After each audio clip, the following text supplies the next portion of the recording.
The name is Mr. T. First name is Mr. Middle name is that period. Last name is T. I pity the fool that makes that mistake.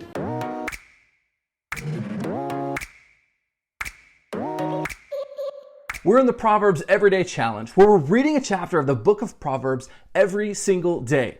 If you want to hear more about this, be sure to check out this video and be sure to join the Facebook group if you're into that kind of thing. Both will be linked below. Now, there are 4 types of people mentioned over and over and over again in the Book of Proverbs, and we've already covered 2 of them, the wise and the simple. As you know from Bia Baracus in the first few seconds of this video, today we are talking about the fool. If the wise have learned from their experience and the simple aren't old enough to have many experiences yet, the fool is someone who has the life experience to be wise, but chooses to reject the lessons that he could have learned. The quintessential proverb for fools is this: as a dog returns to its vomit, so a fool repeats his foolishness. Now, I used to think this was one of the funniest lines in all the Bible. Now, a dog returning to his own vomit, that's like Bible gold. But now I see it as one of the saddest, because we all know someone who has shipwrecked their own life by repeating the same folly over and over again.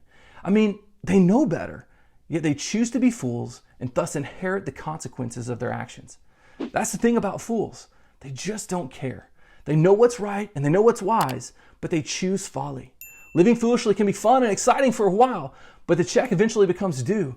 That's why so often in the Book of Proverbs, we see warnings against temporary pleasures and life shortcuts, because folly always costs us.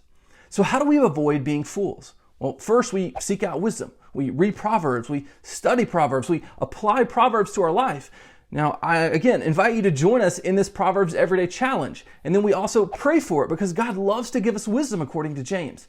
Now, we've talked about all of these things in previous videos, so I won't belabor this point. But the other thing I do want to point out today that I think is so critical, especially for younger people, is surrounding yourself with friends who aren't fools. My friend and former boss, Sean Hammondtree, would quote this proverb so often that I memorized it just by him repeating it. Walk with the wise and become wise. Associate with fools and get in trouble. Friends matter.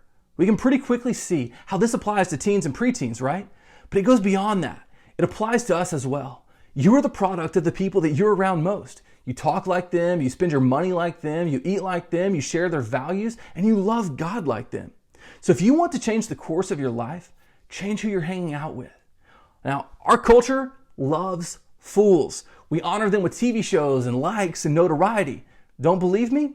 How many times have you watched a video just to see someone doing something foolish? I know I'm guilty. Here's the thing that you have to ask yourself about fools. If they don't care about their own self-interest, why would they care about yours? Walk with the wise and become wise.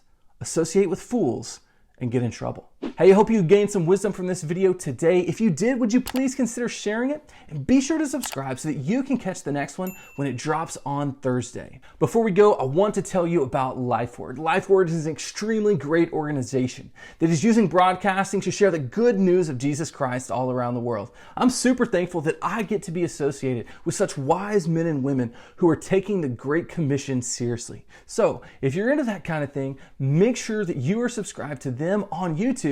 I'll go ahead and put the link right here. Okay, click it, go ahead, you need to, and go ahead and support them because they are amazing. We'll see you next time. Grace and peace.